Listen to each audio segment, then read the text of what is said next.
Black hoteliers. Do you know any Black hotel owners?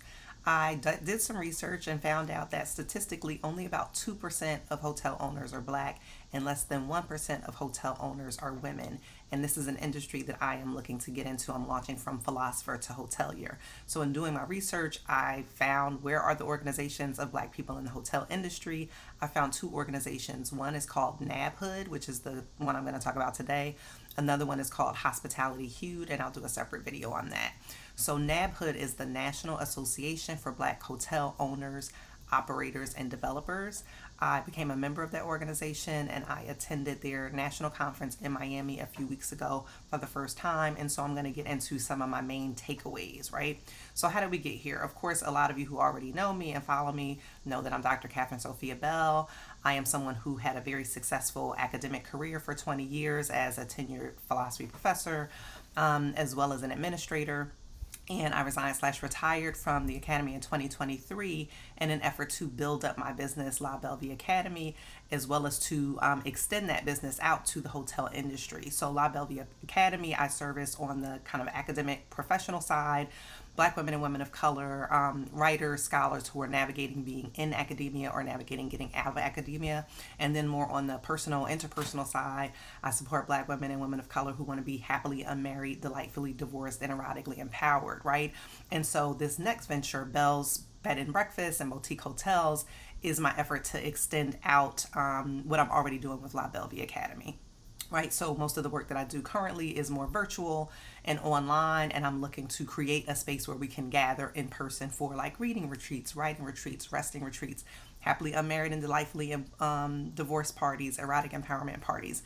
So I really am looking to build a hub for the people that I already work with, as well as something that is open to people who are local here in Savannah, Georgia, which is my chosen home, and tourists, because Savannah is, after all, the hostess city, right?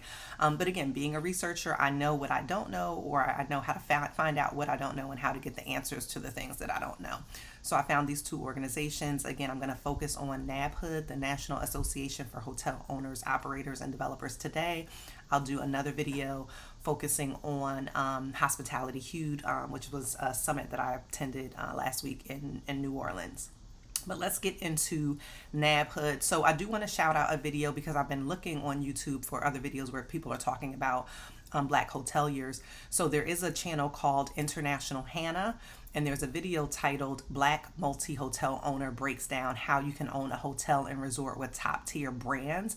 And I felt like this was a good video to shout out here because branding and franchising is one of the things that was talked about at the NABHOOD conference.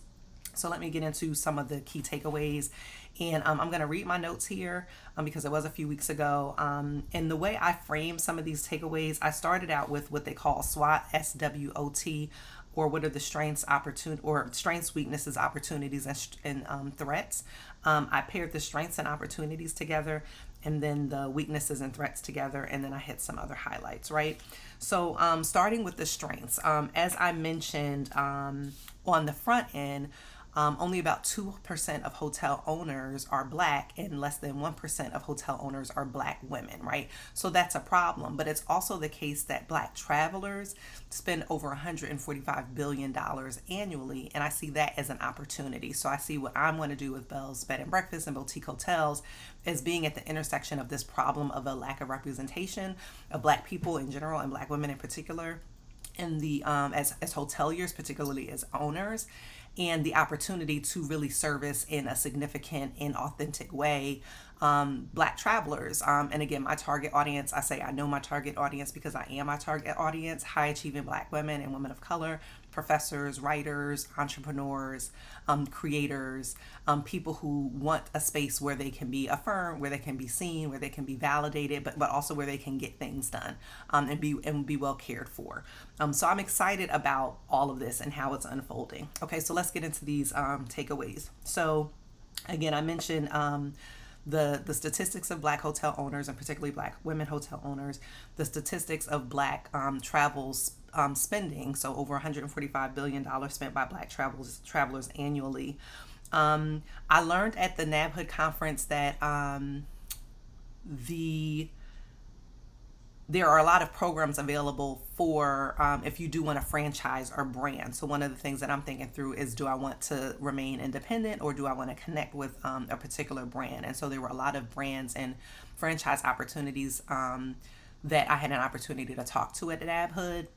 And one of the things that they emphasize is, like, when you go with a franchise or with a brand, you do have a bit more structure, a bit more support, a bit more mentoring. So there are lots of programs that are available through franchises, through brands, and through flagship hotels. So that was helpful information that I received going to that conference. So those are some of the strengths and opportunities.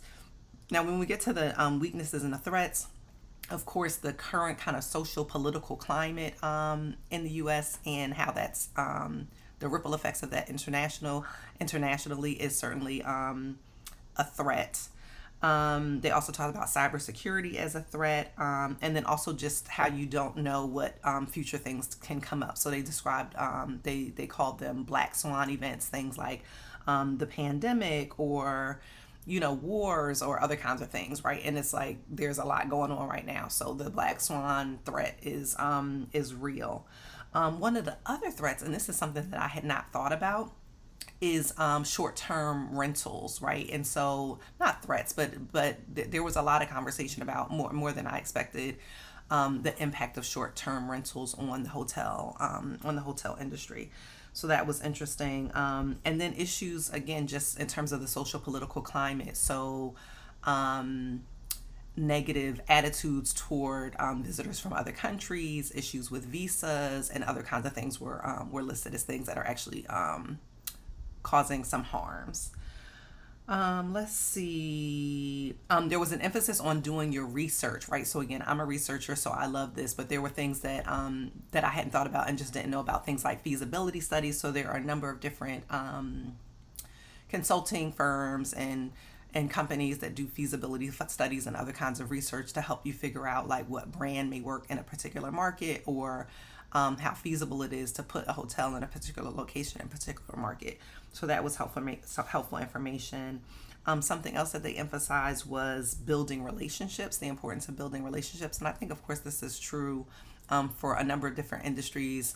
It seems maybe obvious that it would be true for the hospitality industry in particular, but looking at building local relationships as well as, broader national and international relationships.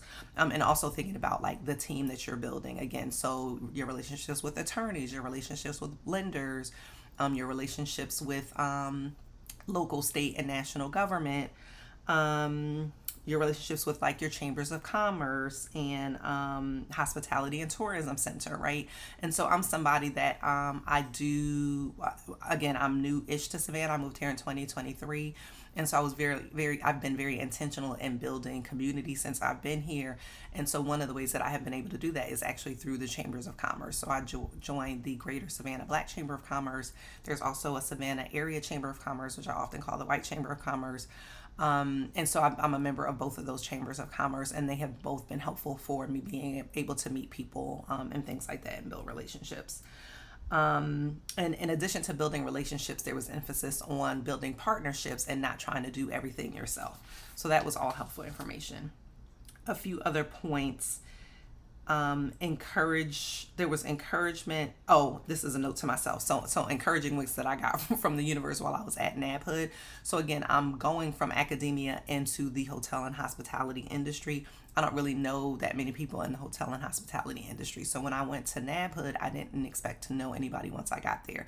I will say the people were very nice, very kind, very generous. All the sessions offered very valuable and helpful information, but I did end up running into some people that I knew there, and that was unexpected. So one was Doug Palmer, who was the first Black mayor of Trenton. I went to high school in Trenton. My mother was his chief of staff when I was in high school.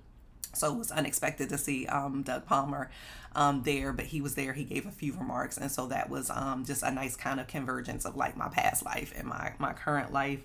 And he had with him someone named John Harmon, who wrote this book, who also is from Trenton, and works with the Chambers of Commerce. So I had some interesting conversations with him. But he has this book called Power Moves. The Life and Legacy of a Black Chamber Executive. So it was nice to meet him. That book is on my to be read list. But again, two people from Jersey that I knew Doug Palmer. I did not know John Harmon, but both of them knew my mother or know my mother. Also, there was a woman who was a Spelman sister who was there, who was coming in from Philadelphia. She's in the tourism industry in Philadelphia, and she had on a Spelman hat. So I immediately went and introduced myself to her.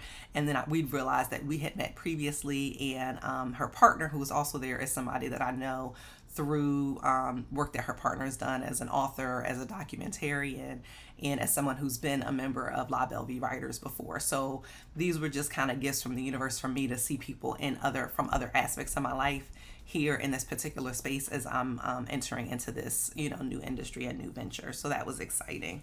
But back to the takeaways. So those were like personal takeaways in terms of winks from the universe for me, but other takeaways in terms of the specific content from the conference. They discussed integrating business strategies with family wealth strategies. So I thought that was important and helpful to think about, like, how are you integrating your business strategies with how you're building wealth for your family, or whatever your overall wealth strategies are for your family. They talked about the importance of getting into the game, and even if you have to start small, so don't allow trying to enter at a higher level hold you back from getting into it. So they said the key is to get into the game, even if you have to start small, get some experience, build a successful track record, and then build on that, right? So one of the ways that this is talked about in the Launch Savannah program that I'm doing is, what is your minimum viable concept or idea or product? And so I was connecting those two things, right? There might be a minimum viable version of what I want to do, and how can I enter in with that minimum viable version of that, instead of feeling like I have to enter in like at the highest possible level immediately. So it gives me time to build up my experience, my expertise, have a successful track record, and build from there. So I found that to be very helpful. Again, for me as a high achiever, that was very helpful information. This was the other thing, and I actually just did a live earlier today about this, and I think I'm going to do a separate video about this, but they said build with your exit strategy in mind. And again, this is another point of emphasis that I'm getting in Launch Savannah, and something that also came up in Hospitality Hued. And I was saying, for academics, we often aren't taught to orient ourselves toward an exit strategy, right? You're taught, like, and I gave the example of myself, like, I finished high school in 3 years at the age of 16. I finished college at 20 in 4 years. I finished my master's and PhD in 4 years at 24. And then I went straight into academia. I had postdocs and tenure track jobs, and then got tenure and so on. And for a lot of academics, that's kind of the track that gets taken, and you go through all of those promotions and all of those things, and you just stay in it until, presumably you die in your office or something like that. So academics aren't really taught, or I as an academic was not taught, to think about what my exit strategy was from academia. Intuitively, I knew I needed an exit strategy after 20 years in it. 10 years in, I knew I was not going to be doing that for the rest of my life. And so the second 10 years I was in it, I was kind of mapping out my own exit strategy, and I have a whole course suite on exit strategies now in Belle Vie Academy, but that's not something that I was ever explicitly taught to do. It was something that I just kind of figured out intuitively. So I love that in this space, they're very explicit, again, whether it was at NABHOOD or Hospitality Hued or in Launch Savannah, each of those spaces have emphasized, as you're building your business, part of your business strategy needs to include an exit strategy. And the exit strategy doesn't necessarily mean exiting because of a failure. It could be exiting because of success, right? But build your exit strategy into your overall business strategy. So that was very helpful. Again, an emphasis on building your team. So that can include lawyers, again, lenders, equity holders, your architects, your designers, engineers, landscapers, managers, all the things, right? So what are the different components and different parts of the team that you need to build for your vision, for what you have in mind, and how do you start to develop those relationships and those partnerships for that team? Another thing that they emphasized that I found helpful was the importance of telling your story. So they said people want to hear your story. Tell your story. People are connecting with your story as much as they are with a brand or with something else. So that also was very encouraging to me. So, and then they also talked about just, again, going back to the local relationships and local resources when you're thinking about funding. Think about public opportunities for funding as well as private opportunities for funding. And in some cases, you might be able to get a combination of both. So those are the highlights for me from the NABHOOD conference. This is just one page of notes for the highlights. I literally have pages on pages on pages of notes from that conference, but these were some of my main takeaways. So it's been exciting for me to share this journey as I go along with it, or share with you my journey along the way. Because I'm really kind of on the front end of things, but I'm excited about it. I'm excited to share information as I go. And I'm going to create a landing page, and I will include it with this post when I post this video, for people who do want to join my email list for other updates about just how things are going as I build this. Because again, this is me going into doing something different, but that feels very different insofar as it's not academia, but very related insofar as, again, I see it as a continuation and extension of what I'm already doing with Belle Vie Academy. So I'm excited about the things to come. I'm excited about how things are coming together, and I'm excited to continue to share the journey with you guys. So thanks for listening, and I'll catch you next time. Oh, the next video I'll post will be on the Hospitality Hued conference, because that was also, or Hospitality Hued Summit, because that was also a great experience. Okay.